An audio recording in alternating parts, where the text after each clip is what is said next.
farm, family, community. This is Midwest Farm Weekly. Good morning, I'm Elaine Wells and welcome to Midwest Farm Weekly. On the show today, 4-H summer camp options from cooking to archery, crime scene investigating to space exploration. We have all of the details on joining the fun. Plus, preserving your cover crops to feed as alternative forage is a bunker better than a bag. And group calf care with automated feeding. We're going to look at the benefits one local farm is reaping to this progressive management style. Last week, we took you on a tour of Meadowbrook Dairy Farms in Manitowoc County. And today, as mentioned, we are exploring their calf management style that is leading to healthier animals. One of the best things I like about working here is just being able to experience different breeds. Come here. And just for me, a lot of it's also learning about the different breeds, but I notice a lot of calves are a lot healthier in ventilated areas, and they actually do grow a lot better. So it's just a different opportunity to learn more and experience it. Lindsay Rotter is an expert in raising calves. My passion for calves comes a lot from my home-grown dairy farm. I've the third generation in our home. My mother took care of a lot of calves, and I learned a lot from her and from working with different veterinarian clinics. So that's where my passion comes, and it's something I'm actually really good at. She takes over their care at Meadowbrook shortly after birth. Calves are born, I get them when they're about 2-3 hours old. They're in individual pens till about 5 days old, and then they go into a big group housing feed system. This feed system allows them to drink whenever they want. A lot of it is also on my end with cleaning, making sure any new calves are able to walk into the feed system. And then once they're able to figure that out, then I just let them be on their own. They find an automated feed system gives calves the best rate of growth, a chance to eat when they are hungry. So in the milk system, we are feeding currently 60% waste milk, which again, I get from the milkers. I have 2 pasteurizers. One is just a cooling taxi, and then I have our main pasteurizer, which is a Westward in our calf barn.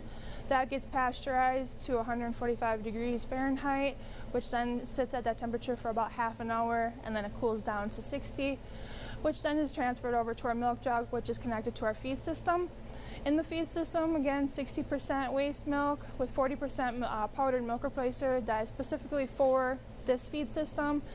Younger calves do get a product called Salmonax, which again the feed system adds on its own. It's just to help with salmonella and just make sure that they help grow.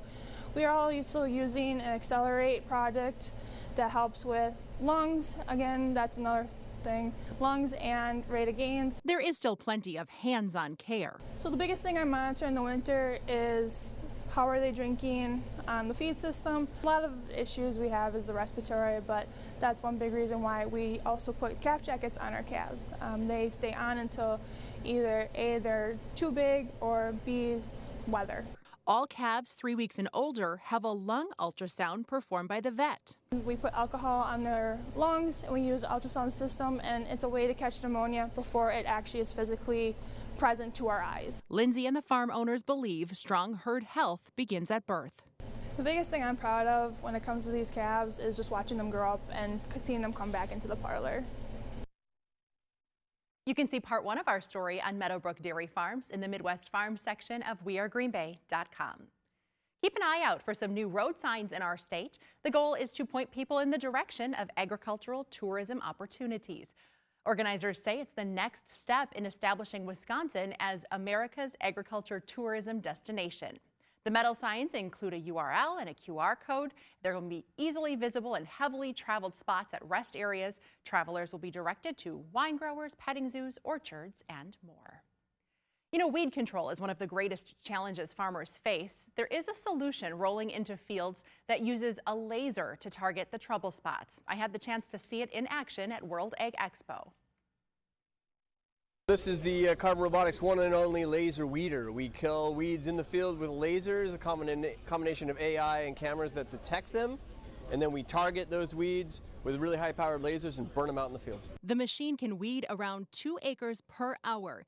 It is designed to work primarily with specialty crops and veggies. A lot of onions, broccoli, cauliflower, lettuces, spinaches, spring mix, We do all kinds of stuff like radishes. Growers who use carbon robotics implements are seeing up to 80% savings in weed management costs with a break-even period of 1 to 3 years.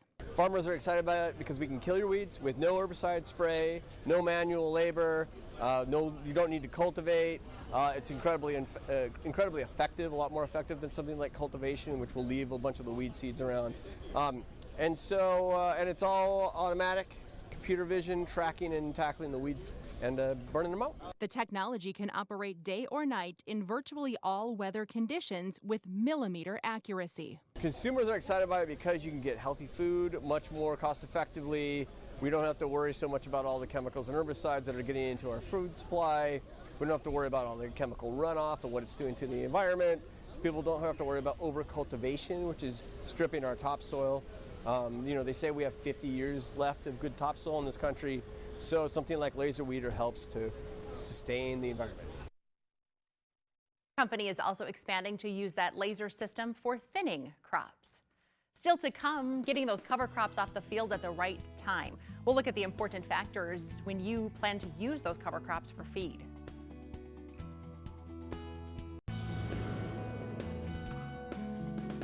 Well, Jeremy Hansen here from Fox Valley Technical College for Life on the Farm. And joining me today is Bill Eberly. Bill, thank you so much for your time today. Hey, it's my pleasure. Great to be here. You know, we're at our Calumet County Forage Council annual meeting, and you were one of our key speakers today, and you had some really neat topics to talk about regarding cover crops and what to do with the forages from the cover crops. But first, could you tell me, where you're from and what you do? Sure. I'm Bill Eberly. I'm from Omro, over near Oshkosh. I work for Christian Hansen. Been there for almost 5 years, and we're a Danish-owned company headquartered here in Milwaukee, and we make half of the cheese in the world is started with our cultures, and so we also make animal health products. We also make forage inoculants. Right. And your talk today was actually on properly preserving forages, but specifically like cover crops and alternative forages, which is like the key topic. Yeah, absolutely. It's growing ever more popular in eastern Wisconsin as far as doing cover crops and then sort of marrying that with forage production. So farmers are always wanting to be more and more sustainable, and one of the ways to do that is to plant cover crops. Take that corn crop off and get something green growing there, and think of all the positive environmental benefits, soil health, preserve those nutrients, preserve the nutrients that we might put on with manure. So it's a great practice. And some of the key topics that you did talk about today are concepts that I generically tell everyone. And the first being, harvest your crops at the right stage of growth. So yes, we talked about that today. And, amusingly enough, I said, when we talked about, well, who should I talk to about when to harvest my crop? I put a picture of a weatherman up there. And the reason I did is because, boy, I think finding yourself a weather window to harvest those spring crops is just as important as it is getting the perfect growth stage of, more so from an agronomic standpoint. These things can be pretty touchy, and if it's up to me, if it's my farm, I'd much rather have a crop put up at the right moisture and not rip my field up trying to do it in preparation for putting corn in there the following day or the following week. So I think it's almost just as important to harvest when the weather allows us as it is stage of maturity. And again, my generic recommendations would be the right stage of growth, the right moisture or dry matter. And then the final thing is to preserve it correctly. You talked a little bit about preserving cover crop forages in structures. Yeah. Elaborate? Yeah, so I would venture to guess that the vast majority of the tons of alternative forage in eastern Wisconsin are going in bunkers and piles. And obviously we want to do that correctly. I mean, the more positive management practices we do, the better chance we have to make better forage, the more of it we're going to preserve, and the less issues we're going to have. And so one of the challenges is getting the right actual dry matter level of the feed when it's going into that pile or that bunker. And the closer we start to get to one edge of the spectrum of too wet or too dry, the more we really got to be on our game and make sure everything's getting packed. Final question. Sure. You had one more comment on storing forages in bags. Yeah, it's still widely done. It's still common. My thoughts today when I was talking to the group was simply that in my job and looking at all these different bags and piles and bunkers, I've been surprised that the compaction in a bag isn't quite what it is in a pile or a bunker. So again, going back to knowing we're not going to quite get the compaction in a bag, we just got to make sure we've got all our bases covered. Bill, thank you so much for your time today. Hey, it's my pleasure. Really enjoyed listening to your presentation. I had a great time, and it was a great crowd today. So yeah, thanks for having me. Thank you. So for Life on the Farm, I'm Jeremy Hansen. I hope the Forage Council used a picture of meteorologist Alexis Staniak because that is who I check with before harvesting my crops. Oh, so sweet. I'm definitely not a weatherman, so maybe not me. But hey, as of this week, we have had 63.5 inches of snowfall for a season so far, well above that average for this time of year of almost 48 inches, and overall well above how much we saw in this past year at this time in 2022 of 38.2 inches. Now, as of this week, we have about a foot of snowfall still left on the ground, a lot of melting to go to get rid of that, and then off to our west. Look at Minnesota and North Dakota, even eastern South Dakota, quite a bit of snowfall on the ground. Towards Milwaukee, not as much. But heading into the next 10 days, I think we will still see more snow accumulation. It's likely to be more mixed showers as we are warming up by the end of March. But then further to our north, quite a bit of a snowstorm to come through up in the UP within the next week and a half. Now we're looking at more liquid precipitation for this time of year to come through. I think within the next week and a half we will see about an inch of rainfall come through here in Green Bay, close to an inch over in Minneapolis and as well down in Chicago. Now all of this is increasing our drought perspective, so we're still above where we should be for this time of year here in Green Bay as well as in Wausau, way above where we should be over in Rhinelander and off in Minnesota there. We're finally above where we should be drought-wise. Now heading into the next 8 to 14 days, the Climate Prediction Center has put us in this above normal category for precipitation, below normal further to our south and west. Into the next week, we're going to start to see a rise in temperatures as well. This weekend, fairly cold as a cold front came through Thursday night, dropping our temperatures. And then look at the official start of spring. Temperatures back into the mid to upper 40s, can't complain. And I think that we're going to stay with those more average temperatures as we continue into the next 8 to 14 days. Further to our west in this very cold area, but that has finally exited from where we are here in Wisconsin, and then to our south, starting to see that warm up again as well. So even into the next 3 months, I think we're going to be right around average, so can't complain the rest of this year. So overall, heading into the rest of March, our temperatures are back to average, and precipitation-wise, we are above average. Stay with us. More ag stories after the break. They are works of art made in a small town, held together by simple wood glue, yet they are starting to get attention worldwide. Our sister station in Minnesota brings us the story of a farmer finding a niche in woodworking. People here are nice and friendly, so I enjoy this area. Raymond is known as a close-knit community, a mostly quiet town, but you will hear the sound of semi-trucks. And then you'll hear the sound of wood being turned into semi-trucks. You never imagined as a kid working on those little models that this would be your career No, now. I always figured I'd be on the farm doing what I love. Aaron Zenner was raised on a dairy farm. As a kid, in between chores, he began building crude, tiny models just for fun. But as the years went by, his talent really started to come out of the woodwork. I had a friend ask me to build a model of his semi, and that was my first actual customer. A very satisfied customer, and that was 7 years ago. After that, word spread like a prairie fire. Pretty soon, Aaron was getting recognized for his painstaking attention to detail. There's not a single screw in here. Nope. No nails, no screws, just wood glue. Yep. Most of what he makes in his garage is miniature farm machinery, trucks, tractors, combines, and silage choppers. But he's also made an ambulance. And once, just because he likes the challenge, Aaron built a construction crane. It took him 6,200 wood pieces to finish. It was about almost 20 feet tall. 20 feet tall? It's massive. On average, it takes him about 32 hours to build one model. He often starts with a toy to help calculate the dimensions. Then he draws up blueprints and goes to work with his table saw, his scroll saw, and his drill press. Most of what he uses is heartwood, that he gets from an Amish lumber yard in Ohio. I can do red, purple, yellow, and orange woods, and then various shades of brown. Instead of using stains or dyes, he'll use Mother Nature.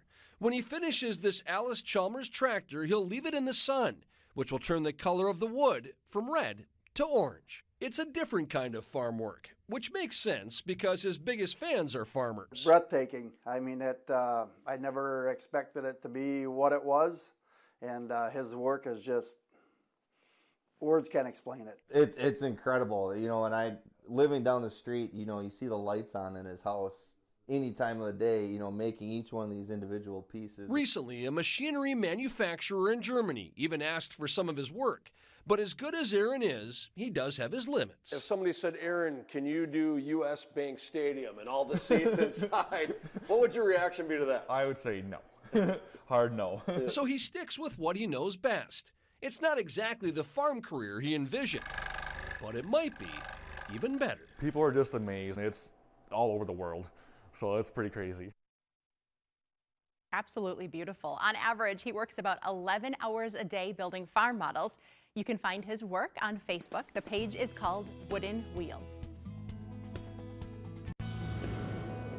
Time to start thinking summer camp because registration is open for a number of fun events offered through Brown County 4-H. Melinda Pollen is a 4-H youth development educator here with all the details. Good morning to you. Good morning. Thanks for having me. Always a fun time of year. We got to start planning ahead though because we know how busy summers get. We do. I also know how busy parents are, and we're starting to think about what summer looks like already.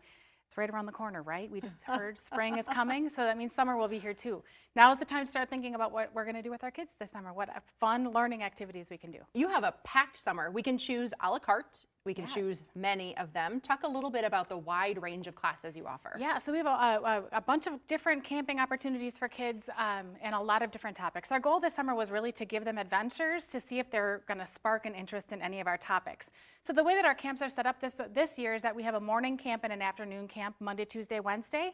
So a morning camp with one topic, an afternoon camp with another, so kids can spend the entire day with us, pack their lunch, stay with us for the day, drop them off in the morning, and they'll learn 2 different topics, morning and afternoon, or just come for the one that kids are really interested in. Certainly the goal is to find that spark in 4-H. Do I have to be a current member to sign up? You don't. Of course, we would love to have all of our 4-H members come out with us, but this is also an opportunity for you to try on 4-H. See if it's a good opportunity for you to learn, for you to grow, and to join us maybe in the future. 4-H has a fantastic mission of setting kids up for career exploration. Talk a little bit about some of the things on this table that might fit that. Yeah, absolutely. We really are looking at how do we spark an interest in a potential deep dive learn, career choice, future, whatever that might be for our young people. So we tried to give a wide breadth of it.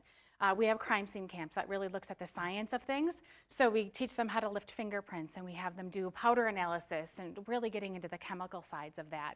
DNA extraction. We have a foodie camp that really is, number one, delicious, right? But it also teaches kids the basics of culinary skills, and that could be a career choice for some of our young people as well. It's also a degree program at UWGB, so it's a nice partnership there.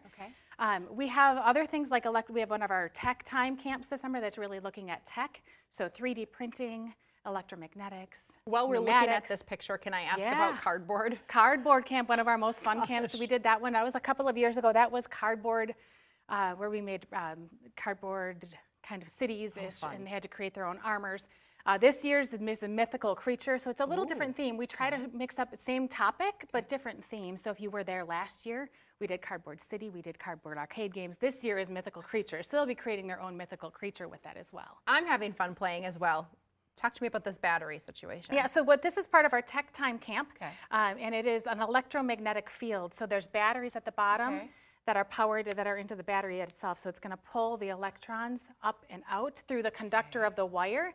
So the wire hits the bottom of the battery and then comes back down and gets really close to those bottom batteries. What happens is if you were to lift that up right now and put the place where it's touching right in the middle of the battery, it'll spin, creating an electromagnetic field. How cool is that? Now, there's a lot more to this than I can even remotely talk about. We've got experts that teach this course. I can do the basics of it, but come to the course that will teach the kids all about electromagnetic fields, which is a huge topic also in a lot of our world of world. Ages that we are targeting for most of these camps? Yeah, most of our camps are grades 4 and up. Okay. The majority of our camps are that we have 2 camps that are grades 5 and up, just because it's a little more technology and skill based. And then we do have 2 camps for kindergarten through 3rd graders as well. So really the whole breadth of ages this summer.